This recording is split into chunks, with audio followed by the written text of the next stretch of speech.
Hello, Father Baum, Father Giacobazzi, Mr. Harkness, teachers, friends, family, future President Donald Trump, and as Father Laramie would say, my brothers, the class of 2016. Hi, I'm Colin Rohach. You probably don't know who I am. I've actually been here with you for 4 years at Rockhurst. We've had some classes together, been to mom prom, homecoming, junior ring ceremony, freshman retreat, and lots of other activities. I'm sure I even stood next to most of you at the urinals. Which, by the way, I now know who does and does not wash their hands after using the restroom. Thank goodness for tetanus shots and hand sanitizer. Through my constant efforts, I've never been able to deliver a reflection speech at any assembly. I've never been a part of student government, even though I ran for student government 4 years without being elected. I didn't get any big solos in the choir. Thanks, Jed. Just kidding, you're awesome. And the closest thing I've gotten to an award besides my grades was this fabulous piece of paper right here informing my parents that I am drug-free. I'm not a sports player, but I'm proud of all our sports teams and their talents. I was bummed when they lost the football state championship last year, but there was a golden lining to their loss. I was able to buy this t-shirt right here for $2 at the rock shop. I did letter in theater, but it wasn't an R, it was the letter S. You ask, why the S? It actually was from all the musicals I did at Scion. At least I lettered in something. Let me tell you one more thing about myself. I'm like Martin Luther King. I also had a dream, and my dream was to give the 2016 graduation speech to you, my fellow Rockhurst graduates. But my dream didn't come true. It's not from lack of trying. I wasn't selected by you to give our graduation farewell address. I'm not standing before you all today on a Sunday morning in some grand auditorium. Our extended families didn't fly in to see this speech. Your parents aren't sitting in the stands eagerly waiting to see you get that $60,000 diploma. And odds are you aren't wearing your tux right now, but instead in shorts and a t-shirt, eating a snack, and wondering how I appeared on your iPad screen. So believe me, I'd rather be speaking to you in person right now. As a matter of fact, I even talked to some of the faculty to try and get a spot at graduation to speak to you all, but I was turned down. I thought it was turned down because of all the jugs I'd served, but then I realized I've never served a jug in all my 4 years at Rockhurst. I may be one of the only graduating seniors that has been jug-free. So I knew that couldn't be the reason. I thought maybe it was because I support Donald Trump. But how would the faculty have known I support Trump, and that it was me who put all the Make America Great Again stickers all over the TAPS officer's car? All kidding aside, they said it was up to you, my brothers, to get chosen. But you didn't choose me. You chose the same person who gets chosen for everything. And I'm sure he did a great job, well, adequate job. But who knows? That's okay.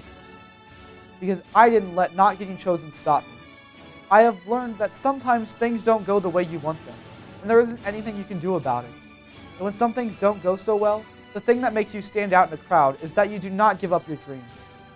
And that's exactly why I'm here speaking to you on YouTube, where in one click you can be watching a viral video of someone comically falling down some stairs, Steve Harvey's epic fail, or the latest Kardashian baby bump or backside bump. So before you hit that red X, I encourage you, the viewer, to hear me out for a few more minutes. Even though I was never able to clearly express my voice here at Rockhurst, I'd be a fool to say I didn't enjoy my time here at the Rock. As I'm sure a lot of you were, I was destined to attend Rockhurst from the day I was born. I'm a legacy. My baby room was blue, a hawklet was painted on my nursery wall. Well, I thought it was a scary looking angel. I was always dressed in polo shirts and Sperry shoes, and if I can remember correctly, I believe all my diapers were monogrammed with AMDG. My grandpa, a former alumni, loved this school just as much as we do today. Rockhurst must be pretty special to hold up its reputation for over 50 years. There is something unspoken about a Jesuit education that makes Rockhurst such an exceptional place. I think just the entire atmosphere makes Rockhurst feel like a home. Even on my first day, I can remember the Commons doors constantly being open due to students holding the door for one another. Mr. Harkness watching over the Commons from the stairs, upperclassmen directing lost freshmen to their classes, Mrs. Davis and Mr. McClellan persuading kids to donate their allowance. Just kidding, it was only their lunch money. As the years went by, the harmony continued. I think in part that is due to the wonderful staff, and of course me. At this time, I like to thank some of my personal favorite teachers and faculty members. First, Mr. McGee. It being your first year, it took some of us a while to warm up to you. But once we got to know you, it was easy to cool down. Thank you for showing interest in our spiritual lives and giving us advice on our faith lives as we transition to college. Mr. Lawler, you taught us to always express ourselves out loud and in writing. Our Mindfulness Mondays were some of our most memorable times in your class. At least, I think I remember them. I'd be lying if I didn't say I accidentally fell asleep sometimes while meditating. Mr. Lawson, in honor of you, here are 5 examples of how you were a great teacher. 1. You taught us to look at all sides of an argument. 2. How to back up our claims. 3. Tinted windows. 4. Being civil to one another. And 5. Speed limit. The answer is always speed limit. Mr. Horner, thank you for providing us with lunches that made us feel like we were in a different country daily. You encourage us to try new things and... Wait a minute, I'm getting a text. Oh, it's from you, Adam. New tumblers coming. Hold 12 ounces just like the old ones. I'll be the judge of that. No. This feels like a more like 11.5 ounce cup. Taps, you were always there to keep us safe. Even when you were securing the perimeter, you taught us always to be aware of our surroundings, and always to make sure our catalytic converters are firm and intact. And lastly, Coach Burns should be thanking me for teaching him and the rest of our economics class the greatest economics lesson of all time, to download the Quick Trip app. Thanks to me, we all are getting free drinks, candy, hot dogs, and pretzels.